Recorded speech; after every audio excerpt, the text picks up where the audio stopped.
समाचार सेवा प्रभाग से प्रस्तुत है साप्ताहिक कार्यक्रम पब्लिक स्पीक।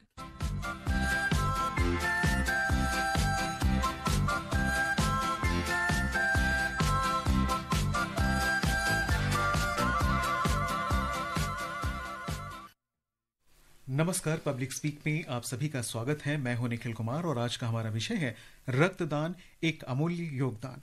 इस विषय पर बातचीत करने और आपके प्रश्नों का उत्तर देने के लिए आज स्टूडियो में आमंत्रित विशेषज्ञ हैं स्वास्थ्य सेवा महानिदेशालय में उप महानिदेशक डॉक्टर मेघा प्रवीण खोबरागड़े और अखिल भारतीय आयुर्विज्ञान संस्थान में ट्रांसफ्यूजन मेडिसिन के additional professor doctor Gopal Patidar. आप दोनों का बहुत बहुत स्वागत है। धन्यवाद।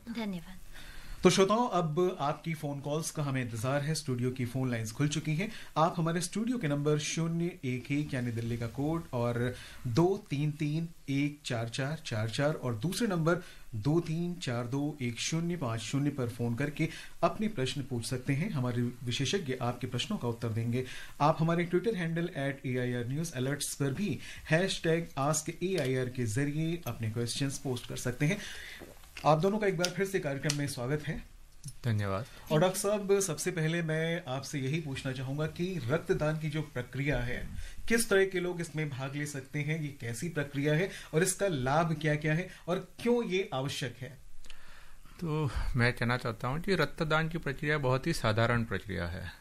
इसमें कोई भी 18 साल से 65 साल की उम्र की आयु के व्यक्ति इसमें भाग ले सकते हैं, जो भी पूरी तरह से स्वस्थ हो, अभी उन्हें निकट समय में कोई बीमारी नहीं हो और कोई लंबी बीमारी नहीं चली हो।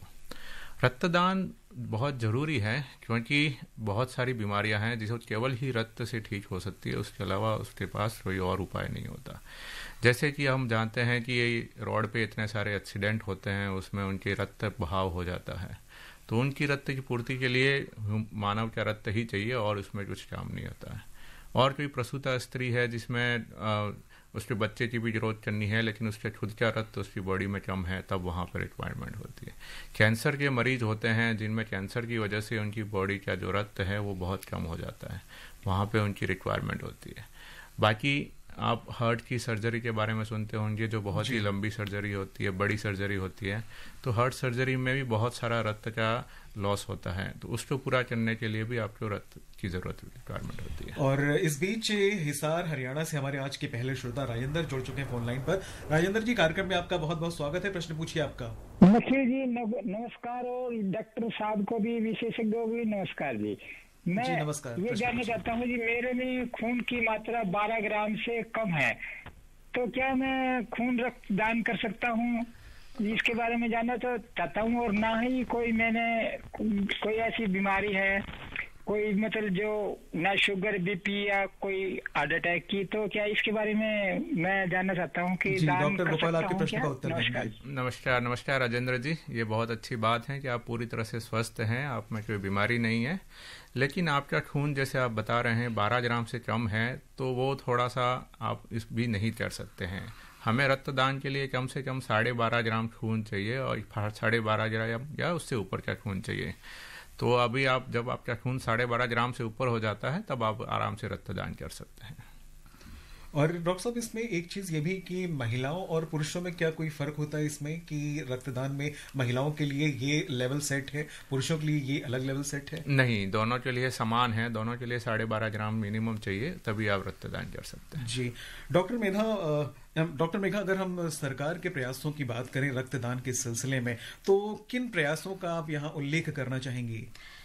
सरकार कंटिन्यूअसली वॉलेंटरी ब्लड डोनेशन पे फोकस कर रही है, और यहाँ मैं सभी लोगों को बताना चाहूँगी, रिसेंटली हमने वॉलेंटरी ब्लड डोनेशन गाइडलाइन को भी पब्लिश किया है, और जो हमारे देश में जो रिक्वायरमेंट है 14.6 मिलियन यूनिट की रिक्वायरमेंट होती है। और यहाँ मैं बताना चाहूँगी कि 2024-25 के आंकड़ों के अनुसार हमने पिछले साल 14.6 मिलियन यूनिट को कलेक्ट कर लिया है, और जो वॉलेंटरी ब्लड डोनेशन है वो हमारा आज के तारीख में 75% है। और मैं यहाँ सभी को निवेदन करना चाहूंगी कि हमारा भारत सरकार का जो प्रयास है कि वो हम 100% वॉलेंटरी ब्लड डोनेशन करना चाह रहे हैं, ताकि मरीजों को रिप्लेसमेंट डोनेशन की आवश्यकता ना पड़े, और कंटिन्यूअसली हम इसी में आईसी के द्वारा प्रयास कर रहे हैं, एवी फिल्म्स बना रहे हैं और बहुत सारे भारत सरकार के माध्यम से हम प्रयास कर रहे हैं ताकि हम वॉलेंटरी ब्लड डोनेशन को 100% तक ले आए। शिमला से आज के हमारे दूसरे श्रोता हैं राकेश, जो अपना प्रश्न पूछना चाहते हैं। राकेश जी, प्रश्न पूछिए। जी नमस्कार। नमस्कार। मेरा प्रश्न ये है कि जब हम रक्तदान करते हैं तो उसमें हमें क्या क्या जो है सावधानी रखनी चाहिए जब हम रक्तदान करते हैं? जी डॉक्टर गोपाल। जी राकेश जी, जब भी आप रक्तदान करने जाते हैं तो उसमें खास सावधानी रखनी है कि 4 घंटे पहले आपने कुछ खाना खा के जाना है, खाली पेट रक्तदान करने नहीं जाना है। और आपने रक्तदान करने से पहले और रक्तदान करने के बाद आपने पानी पीना है।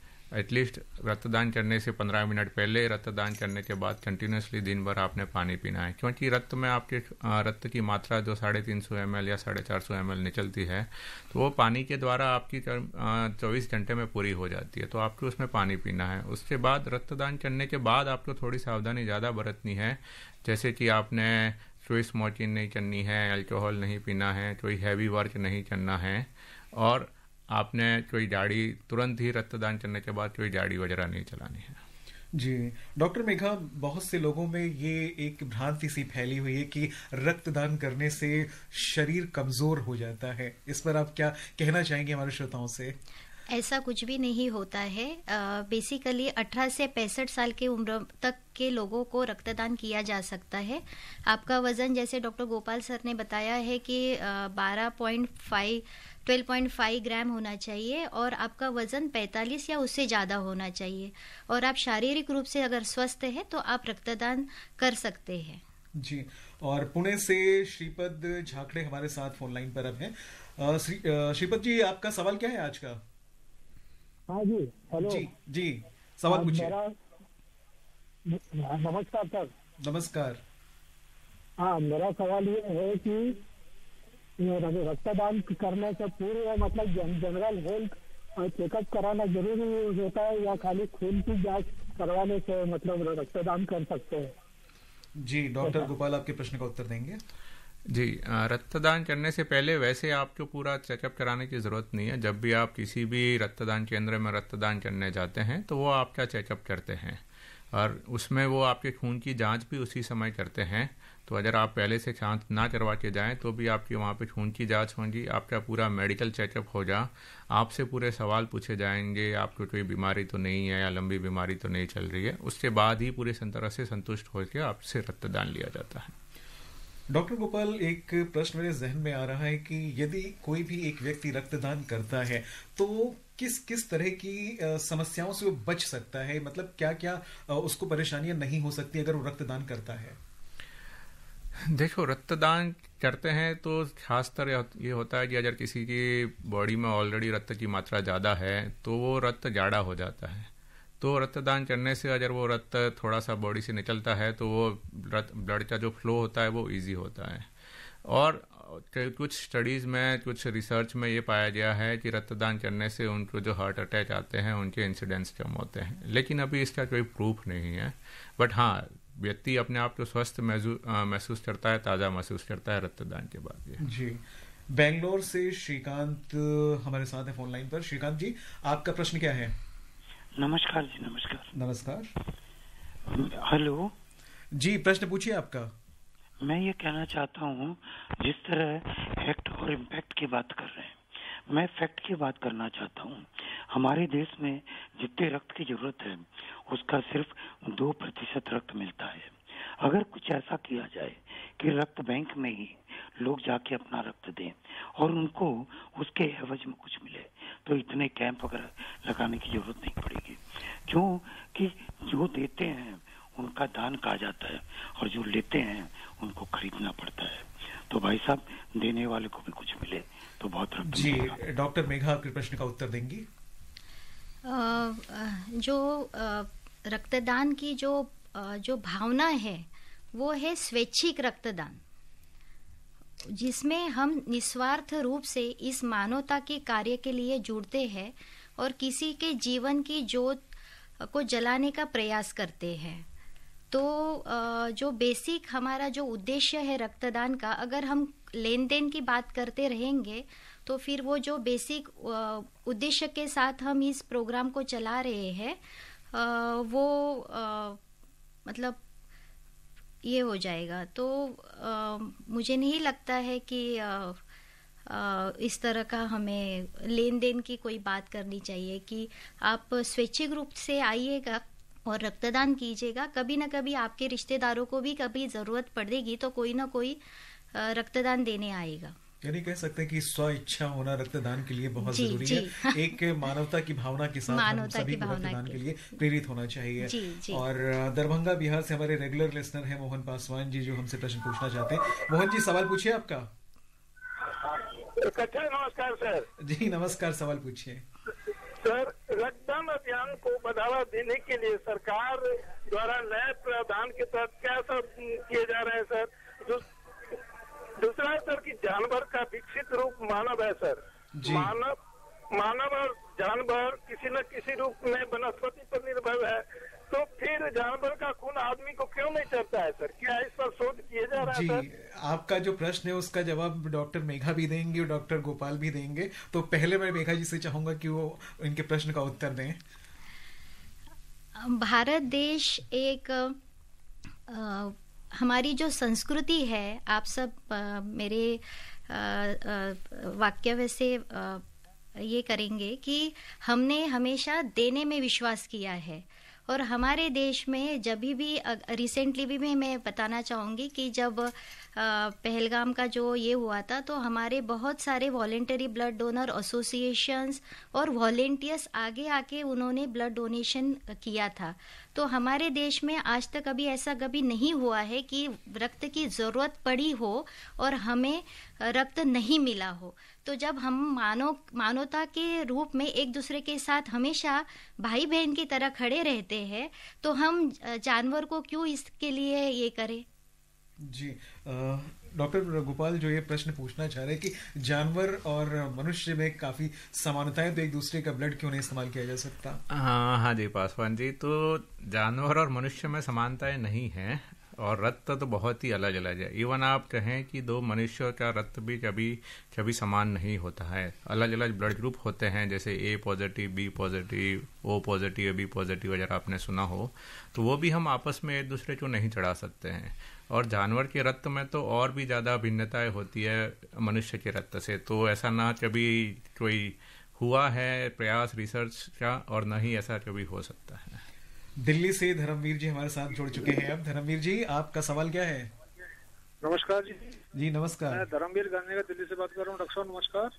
नमस्कार साहब, जैसे कई बार आकाशवाणी में भी अनाउंस होता है कि इस ब्लड का खून चाहिए, वो ऐसा कौन सा ब्लड ग्रुप होता है जो बहुत कम से कम इंसानों में पाया जाता है, जिसकी कमी महसूस होती है? ऐसे ब्लड को क्या आप ब्लड बैंक में अपने अकाउंट्स में कुछ ऐसा रखते हैं, ज्यादा से ज्यादा व्यवस्था बनाए रखते हैं? और अगर कोई व्यक्ति अपने परिचित को खून देता है, अगर वो खून देने वाला अगर नशा करता है, तो उस व्यक्ति को जो खून चढ़ाया जा रहा है, जो उसके जो बुराइयां हैं उस ब्लड से उसके अंदर पहुंचती हैं क्या? ये भी कुछ बड़ा ही इंटरेस्टिंग से सवाल पूछ रहे हैं गोपाल जी, ये धर्मवीर जी।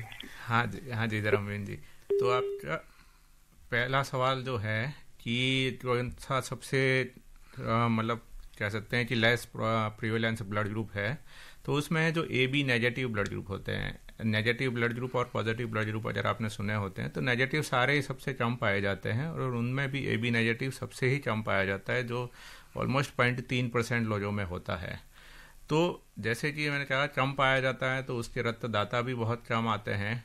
तो हम कोशिश करते हैं जितने उनके रक्तदाता आए उनको हम रक्तदान को अपने रक्त केंद्र में रखें, लेकिन उसकी भी एक लाइफ होती है। 42 दिन से ज़्यादा हम किसी रक्त को अपने रक्त केंद्र में नहीं रख सकते हैं। तो इसके लिए हम कोशिश करते हैं कि बार बार उस तरह के डोनर आएँ, या अगर कोई रक्तदाता इस ग्रुप का निकलता है तो हम उनकी डिटेल रख लेते हैं, ताकि जब भी किसी मरीज को रिक्वायरमेंट हो हम उनको बुला के दे सकते हैं। तो ये है। और गुरुनाथ जी हैं ठाणे महाराष्ट्र से हमारे साथ में। गुरुनाथ जी, स्वागत है कार्यक्रम में आपका। प्रश्न पूछिए आपका। सर नमस्ते। नमस्ते। सर मेरा क्वेश्चन है सर, इस जो ग्रुप के बारे में, ब्लड के ग्रुप कितने होते हैं? मतलब जो AB होता है वो तो मतलब मैक्सिमम यही लोगों का होता है, और जो डिफिकल्ट होता है जो आसानी से मिलता नहीं, उसके बारे में भी थोड़ा बताइए। और हमारे देश में जो ब्लड की जो रिक्वायरमेंट है, कार्यक्रम तो बहुत सारे चलते हैं रक्तदान के, क्या है वो रिक्वायरमेंट पूरी होती है? Thank you sir. अभी इन्होंने जो सवाल पूछा उससे पहले जो हमारे श्रोता थे उन्होंने भी लगभग वही सेम क्वेश्चन पूछा था। हाँ, लेकिन थोड़ा और क्लैरिटी चाह रहे हैं कि अवेलेबिलिटी के बारे में चाह रहे हैं। तो पहले तो रक्त ग्रुप आपने माने थे, ब्लड ग्रुप कितने होते हैं, तो प्राइमरली अगर हम देखें तो A, B, O और AB 4 ग्रुप होते हैं, जिसमें पॉजिटिव और नेगेटिव मिला के 8 ग्रुप हो जाते हैं। लेकिन जैसे कि आप महाराष्ट्र के रहने वाले हैं तो आपने सुना होगा वहाँ पे बॉम्बे टाइप का ब्लड ग्रुप भी होता है, जो बहुत ही रेयर ग्रुप होता है और स्पेशली वो महाराष्ट्रियन लोगों में और बॉम्बे के आसपास के लोगों में पाया जाता है। तो ये है। दूसरा है रक्त की अवेलेबिलिटी का सवाल जो पूछा था। रक्त की अवेलेबिलिटी अभी तक हमारी पूरी हो रही है, जो भी हमारे स्वैच्छिक रक्तदाता हैं उनकी मदद से, या कभी कभी हमें होता है कि मरीज के रिश्तेदारों से भी रक्त लेना पड़ता है। तो जितने भी हमें रिक्वायरमेंट होती है मरीजों को रक्त की, हम उसमें पूरी होती है, लेकिन हमें और स्वैच्छिक रक्तदान को बढ़ाने की ज़रूरत है, ताकि मरीज के साथ वाले जो उनके रिश्तेदार हैं उनसे हमें रक्त लेने की ज़रूरत ना पड़े और स्वैच्छिक लोग रक्तदान करें और मरीजों की सहायता करें। और जो रेयर ब्लड ग्रुप के बारे में मैं और भारत सरकार जो प्रयास है वो उसके बारे में मैं जानकारी देना चाहूँगी। हमारा जो ई रक्त कोष पोर्टल है उस पे हमने पिछले साल से एक रेयर ब्लड ग्रुप का एक इंफॉर्मेशन हमने ऐड कर दिया है, और हमने सभी राज्यों को बोला है, सभी ब्लड सेंटर्स को बताया है कि जब भी आपके पास रेयर ब्लड डोनर का डेटाबेस या जो भी आते हैं तो उनका डेटाबेस आप ज़रूर उसमें इंक्लूड कर दीजिएगा। तो ई रक्त कोष पोर्टल पे अभी हम भी देख सकते हैं ब्रॉडर एस्पेक्ट पे कि कौन से रेयर ब्लड ग्रुप के मतलब रजिस्टर्ड है हमारे पास वॉलेंटियर्स, ताकि इमरजेंसी में अगर किसी को आवश्यकता पड़े तो हम उनको इस सुविधा का फायदा करा सकते हैं। जी। और ज्योतिनी दिल्ली से हमारे साथ हैं फोन लाइन पर, स्वागत है आपका। आपका प्रश्न क्या है? आप हमें सुन पा रहे हैं? हाँ, मैं सुन रहा हूँ। मेरा प्रश्न ये था कि जैसे भारत निर्वाचन आयोग ने 75 साल के बाद जैसे मतदाता सूची ऑटो टाइप की, ऑटो कट ऑफ क्या बनाया है, क्या दान देने वालों की कमी नहीं है भारत में, मतलब खून दान देने वालों की, तो क्या कुछ ऐसा कोई नंबर पर्टिकुलर जो बहुत जल्दी सूचना मिल जाए? क्योंकि कोई अगर दिल्ली में बैठा है और जम्मू कश्मीर में कोई घटना हो रही है तो रिश्तेदार भी हो सकते हैं, देने वालों की कमी नहीं है, तो क्या कुछ ऐसा टेक्निक? जी, बड़ा ही अच्छा प्रश्न आपने पूछा है। डॉक्टर मेघा इस बारे में आपको और ज्यादा जानकारी देंगी। ज्योतिष जी, मैं ये बताना चाहूँगी कि ऑलमोस्ट 1 करोड़ के आसपास हमारे पास डेटाबेस है वॉलेंटरी ब्लड डोनर्स का, जिसमें हमारे पास उनके कॉन्टैक्ट नंबर्स है और सभी तरह की इंफॉर्मेशन है। और ये नंबर जिस तरह से भारत सरकार कंटिन्यूसली प्रयास कर रही है ब्लड डोनेशन को बढ़ावा देने के लिए देश में, तो ये नंबर आने वाले टाइम में भी और बढ़ेंगे। तो ये जो डोनर्स की डिपॉजिटरी है वो डेटाबेस है हमारे पास, और स्टेट के पास भी हम इसके साथ लिंक कर देते हैं। तो जब भी किसी को ब्लड की आवश्यकता पड़ती है तो उसको हम इमिडिएटली ई रक्त कोष की पोर्टल की इंफॉर्मेशन के बेस पे इंफॉर्मेशन दे देते हैं। आगरा से राजू लवानिया जी हमारे साथ हैं। अब राजू जी, स्वागत है आपका, सवाल पूछिए। निखिल जी नमस्कार। नमस्कार जी, प्रश्न पूछिए आप। निखिल जी नमस्कार। जी, स्वागत है आपका, प्रश्न पूछिए। धन्यवाद। और दोनों लोग सबको मेरी नमस्कार। सर, मैं ये जानना चाह रहा था कि जैसे हम लोग कभी कभी क्या करते हैं कि ब्लड बैंक से भी ब्लड लाके पेशेंट को चढ़ाते हैं, और बाहर से कुछ लोग जो है वो डोनेट किया हुआ ब्लड चढ़ाते हैं। तो कभी कभी देखने में आता है कि पेशेंट की हालत और ज्यादा क्रिटिकल हो जाती है, या इन्फेक्शन हो गया, या हो सकता है उसकी जान भी जा सकती है। तो ये होता किस लिए और इसके लिए हमें क्या सावधानियां बरतनी चाहिए? जी, डॉक्टर गोपाल आपको और ज्यादा जानकारी देंगे इस पर। जी राजू जी, इसमें कोई फर्क नहीं होता है कि आप ब्लड बैंक से ब्लड लाएं या जो स्वैच्छिक रक्तदाता बाहर ब्लड डोनेट करते हैं, वो भी ब्लड आपका अल्टीमेटली ब्लड बैंक में ही जाता है और वहाँ उसका अच्छी तरह से जांच की जाती है। तो ब्लड में इन्फेक्शन ऐसा नहीं होता है क्योंकि हम रक्तदाता को अच्छे से जांच करते हैं। उसके अलावा ब्लड बैंक में जब रक्त को हम आगे प्रोसेस करते हैं तो पूरी सावधानियां बरती जाती है ताकि रक्त में कोई ऐसा इन्फेक्शन नहीं हो जिसकी वजह से मरीज को कोई दिक्कत हो। तो ऐसा नहीं होता है। दिल्ली से केशव हमारे आज के अगले श्रोता हैं जो अपना प्रश्न पूछेंगे। केशव जी। मैं केशव दिल्ली से बोल रहा हूँ सर। मैंने 2 सवाल है छोटे से। जैसे पहला सवाल ये, जैसे हमने ब्लड डोनेट करते हैं तो ब्लड डोनेटर जो हमारे को कार्ड देंगे कोई, जैसे अगर हमें किसी को हमारे रिलेटिव को ब्लड चाहिए इमरजेंसी पड़ जाए तो वो हमें मिलेगा दोबारा या नहीं? और दूसरा सवाल ये है, जैसे कि कोई ब्लड डोनेट करने आता है, उसको कोई भी बीमारी हो, अगर वो ब्लड डोनेट करके चला जाए, अगर वो ब्लड दूसरे को हम देते हैं तो क्या वो बीमारी इसमें आ सकती है या नहीं? जी डॉक्टर बताइए। जी पहले सवाल तो आपका ये है कि अगर आप रक्तदान करते हैं तो कोई आपको कार्ड मिलता है। जी हाँ, आप किसी भी रक्तदान केंद्र में रक्तदान करेंगे तो आपको एक कार्ड मिलता है जिसमें आपकी ये होता है कि आपको या आपके भी किसी भी रिश्तेदार को ज़रूरत होती है तो अगले 1 साल तक आप उस कार्ड को इस्तेमाल करके आप उसके लिए रक्त ले सकते हैं। और ये इन्होंने ये भी पूछा था कि बीमारी अगर किसी रक्तदाता को है तो रक्तग्राही को हो सकती है या नहीं? हाँ, तो उसके लिए कौन सी प्रकार की बीमारी है उस पर डिपेंड करता है। जैसे कि अगर किसी रक्तदाता को आप एड्स है, HIV है, हेपेटाइटिस है, तो वो जो है वो रक्त के थ्रू आपके मरीज को भी जा सकती है। लेकिन उसके लिए हम अपने रक्तदान केंद्र में पहले टेस्ट करते हैं और हमें पूरी तरह से अश्योर करते हैं कि जो आपका रक्त है वो उन बीमारियों से फ्री हो। बट जैसे आपको कोई हाइपरटेंशन है, डायबिटीज है, तो वो आपके रक्त मरीज को उस वजह से कोई दिक्कत नहीं होती है। तो वो बीमारी टू बीमारी अलग अलग फर्क, यानी कि अलग अलग बीमारी पर निर्भर करता है कि व्यक्ति रक्तदान कर सकता है अथवा नहीं कर सकता है। अच्छा डॉक्टर साहब, एक प्रश्न मेरे जहन में ये भी आ रहा है कि यदि कोई व्यक्ति दवा ले रहा है किसी भी तरह की, आजकल लोग कोई एलोपैथी की कोई दवा ले रहा है या होम्योपैथी की कोई दवा ले रहा है, फिर आयुर्वेद का भी आजकल लोग काफी इस्तेमाल करते हैं, तो उनको अगर रक्तदान करना है तो उन्हें किस तरह की सावधानी बरतनी चाहिए या फिर किस तरह की जानकारी उनके पास होनी चाहिए? ये है कि अगर कोई होम्योपैथी और आयुर्वेदिक की दवाई ले रहा है तो आप जब रक्तदान करने जाएं तो आपको बताना पड़ेगा कि आपकी बीमारी क्या है, क्योंकि उन दवाइयों का रक्त पे या रक्त से आगे जिस मरीज को चढ़ता है उस पे जो इफेक्ट है वो अभी तक देखा नहीं गया है, अभी तक उसकी जांच नहीं करी गई है जी। और जो एलोपैथी है, एलोपैथी में ये है कि हमारे पास उसकी लिस्ट होती है कि कौन सी दवाई पे आप रक्तदान कर सकते हैं, कौन सी दवाई पे नहीं कर सकते हैं।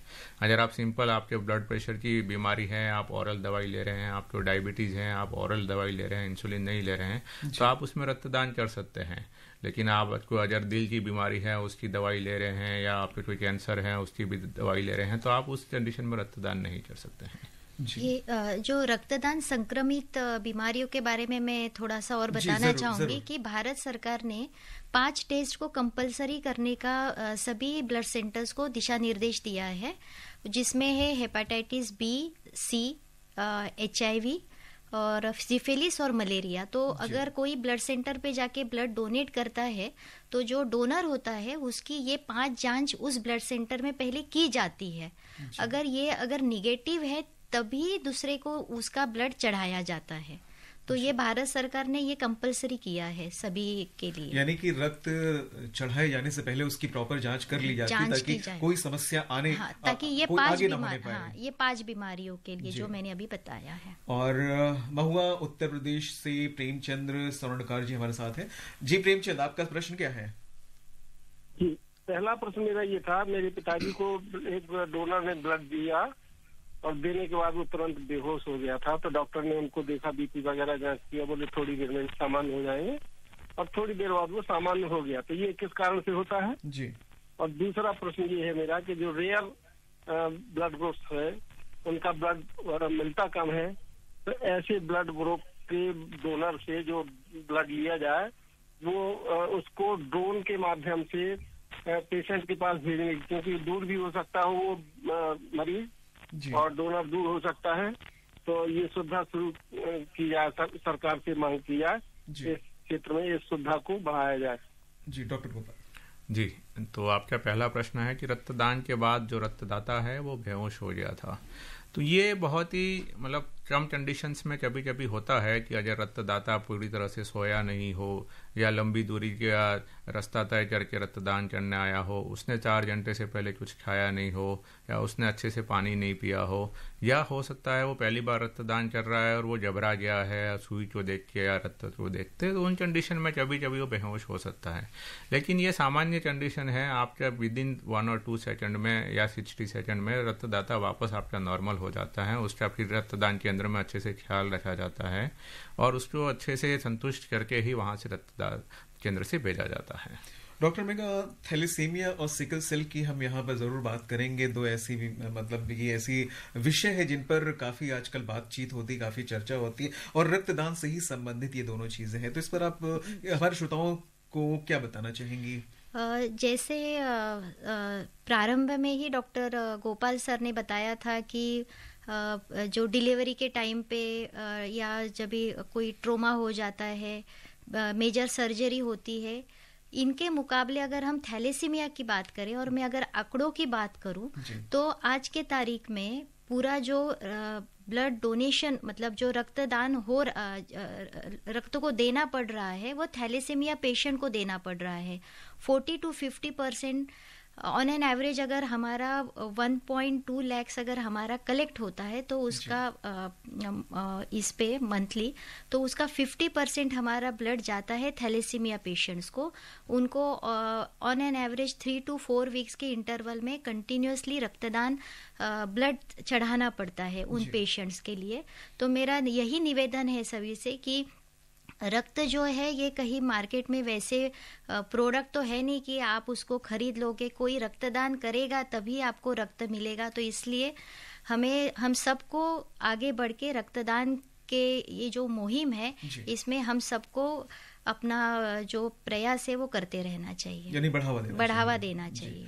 रायबरेली से रमाशंकर हमारे साथ हैं। रमाशंकर जी, प्रश्न क्या है आपका? जी नमस्कार। नमस्कार सर, मैं ये कहना चाहता था कि रक्तदाता को एक तो रोगग्रस्त और निरोगी काया किस टाइप के लोग जो है ये रक्तदान कर सकते हैं? वैसे हम लोग इस पर काफी बात कर चुके हैं डॉक्टर गोपाल, फिर भी और जानकारी अगर साझा करें आप। जो भी रक्तदाता हैं वो 18 से 65 साल की उम्र में है और पूरी तरह से निरोगी होना चाहिए। जैसे उसको कोई लंबा इन्फेक्शंस नहीं होना चाहिए या कोई कैंसर नहीं होना चाहिए या दिल की बीमारी नहीं होनी चाहिए, मिर्गी का दौरा नहीं होना चाहिए। और तो अगर उसको कहीं बॉडी में पूरी तरह से कहीं पे भी ज़्यादा पेन नहीं होना चाहिए, तो वो पूरी तरह से स्वस्थ है तो आराम से रक्तदान कर सकता है। मथुरा से जितिन हमारे साथ हैं। अब जितिन जी, आपका सवाल क्या है? जितिन जी, सवाल पूछिए आपका। डॉक्टर गोपाल, एक बड़ी बात भी हाल फिलहाल में ही सामने आई है कि टैटू बनवाने के बाद लोगों को रक्तदान नहीं करना चाहिए, ऐसा सुनने में आया है। तो इसमें कितनी सच्चाई है और इस पर क्या क्लियरेंस होना चाहिए?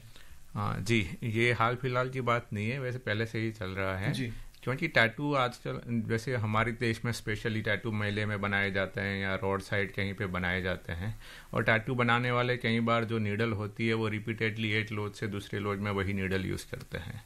तो उस नीडल की वजह से, जैसे मैडम ने कहा कि जो 5 बीमारियां होती है, हेपेटाइटिस है, HIV है, वो एक व्यक्ति से दूसरे व्यक्ति में फैल सकती है। तो इसीलिए सरकार जो गाइडलाइन बनाई है सरकार ने, उसमें ये प्रिकॉशन रखा गया है कि अगर आपने टैटू बनाया है पिछले 1 साल में तो आप रक्तदान नहीं कर सकते, ताकि अगर आपको कोई बीमारी आई है उस निडल की वजह से तो उसके सिम्टम आप में आ जाएंगे और पता चल जाएगा। और इस बीच आकाश मोतिहारी से हमारे साथ जुड़ चुके हैं। आकाश जी, जल्दी आपका सवाल पूछिए। नमस्कार जी। जी, सवाल पूछिए जल्दी से। अरे बुखार की हालत में खून दे सकते हैं कि नहीं जी? जी डॉक्टर जी, नहीं दे सकते। बुखार की हालत में जब तक आप पूरी तरह से स्वस्थ नहीं है आप खून नहीं दे सकते। डॉक्टर मेघा, बहुत ज्यादा समय हमारे पास नहीं बचा, तो आप श्रोताओं के लिए क्या संदेश देना चाहेंगे जिससे वो रक्तदान के लिए प्रेरित हों? मैं सभी को यही निवेदन करना चाहूंगी कि ये मानवता का एक नेक कार्य है और आप सब आइए और इस काम के लिए हम सब मिलके रेगुलरली नियमित रूप से हम रक्तदान करें ताकि हम किसी के जीवन की ज्योत जला सके। और हमारे ई रक्तकोश पोर्टल पे बहुत सारी इन्फॉर्मेशन भी अवेलेबल है। अगर कुछ भी इन्फॉर्मेशन चाहिए तो आप हमारी वेबसाइट पे जाके उस इन्फॉर्मेशन को ले सकते हैं। तो श्रोताओ, इसके साथ ही पब्लिक स्पीक कार्यक्रम को यहीं पर संपन्न करने की इजाजत दीजिए। डॉक्टर मेघा और डॉक्टर गोपाल, मैं आप दोनों का शुक्रिया अदा करता हूं कि आपने श्रोताओं के तमाम प्रश्नों का बहुत ही अच्छे से उत्तर दिया। धन्यवाद। तो श्रोताओं, फिर आपसे मुलाकात होगी। नमस्कार।